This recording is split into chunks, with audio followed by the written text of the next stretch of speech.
Hello दोस्तों, आपका हमारे YouTube चैनल में आपका स्वागत है। दोस्तों, आज हम पढ़ने जा रहे हैं जोड़ घटाना गुणा भाग। दोस्तों, बहुत से लोगों को जोड़ घटाना गुणा भाग नहीं आता है, इसलिए हम लोग आज इस वीडियो में पढ़ेंगे जोड़ घटाना गुणा भाग, वो भी एकदम बेसिक से जो छोटी छोटी कक्षाओं में पढ़ाया जाता है। तो दोस्तों, हम लोग चलिए करते हैं। पहला सवाल है, आपको प्लस करना है। ये जो प्लस इस तरह का चिन्ह लगा रहता है, इसका मतलब होता है जोड़। तो हम इन संख्याओं को प्लस करेंगे यानी जोड़ेंगे। तो चलिए, अब जैसे हमको दिया है 2, और पहले हम लोग इधर की संख्या को प्लस करेंगे। 2 और 3 कितना होगा? 3 2 को हम लोग मिलाएंगे तो हमारा आएगा 5। तो हम लोग यहाँ पर लिख देंगे 3 और 2 5।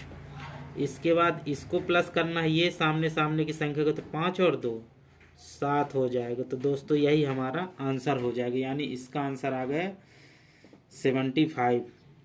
इसके बाद हमको घटाना है, तो घटाने में हमेशा संख्या ऊपर वाली बड़ी होना चाहिए। अगर बड़ी नहीं रहती है तो उसको हमको हासिल लेना पड़ता है। तो इसमें बड़ी है तो इसमें कुछ नहीं करना, एकदम सिंपल सा है। तो 9 में से 6 जाएगा, यानी हमको 9 रुपए में से 6 रुपए किसी को देना है, तो हमारे पास कितना बचेगा? 3 रुपए। फिर कह रहा है 5 रुपए है आपके पास, 4 रुपए किसी को देना है, तो कितना बचेगा? 1 रुपए। यानी कि 59 रुपए किसी के पास था, 59 रुपए में 46 रुपए किसी को दे दिया, तो आपके पास कितना बचा? 13 रुपए। चलिए अब गुणा करते हैं।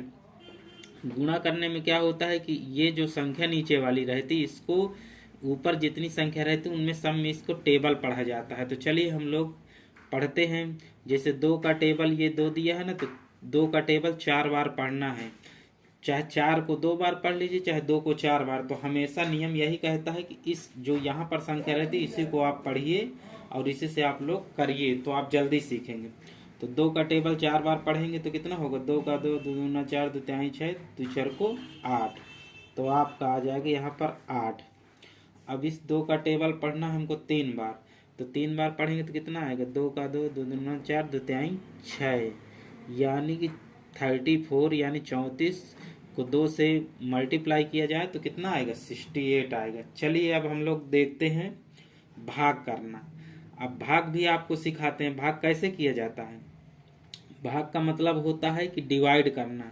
तो हम लोग 3 से पहले एक एक संख्या को भाग देंगे। आप जब आपको ज़्यादा आने लगेगा आप तो आप डायरेक्ट भी कर सकते हैं, लेकिन नियम रूल यही कहता है कि एक एक संख्या को करेंगे तो ज़्यादा आसान रहेगा। तो हम लोग पहले 3 का भाग 6 में देंगे। तो 3 का भाग देने का मतलब ये होता है कि इधर जो संख्या लिखी रहती है उसकी टेबल पढ़िए कि मतलब इससे ज़्यादा ना जाए 6 से। चाहे 6 आए चाहे 6 से कम रहे, लेकिन ज़्यादा नहीं जाना चाहिए। तो हम लोग 3 की टेबल पढ़ेंगे।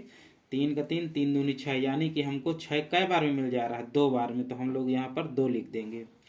तो 3 दूनी 6, 6 आया, 6 से 6 घटाएंगे तो कितना आएगा? यहाँ पर माइनस किया जाता है। 6 से 6 जब घटाएंगे तो हमारा कुछ नहीं आएगा, यानी कि 0 आएगा। अब ये वाली संख्या को हम लोग यहाँ पर उतार लेंगे। अब 3 की टेबल पढ़ना है कि मतलब 9 से ज़्यादा ना जाए। तो 3 की टेबल हम लोग पढ़ेंगे। 3 का 3, 3 दूनी 6, 3 त्रिकाई 9, यानी कि 3 बार में हमको 9 मिल जा रहा है। तो कितनी बार गए? 3 बार। तो 3 यहाँ लिख देंगे, और 3 बार में 9 मिल जा रहा है, तो यहाँ पर हम लोग इसको घटा देंगे तो कितना आएगा? 0, यानी कट्टम कुट्टा। तो यही हमारा आंसर होगा, क्योंकि आगे इसके आगे कोई संख्या दी नहीं है, इसीलिए यही हमारा आंसर हो जाएगा।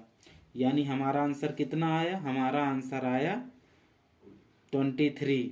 तो दोस्तों, आई होप, मैं आशा करता हूँ कि आपको ये जितना भी मैंने बताया ये आपको बहुत अच्छे तरीके से आया होगा। तो दोस्तों, अगर आपको वीडियो अच्छी लगी हो तो वीडियो को लाइक, शेयर, कमेंट और चैनल को सब्सक्राइब जरूर करें।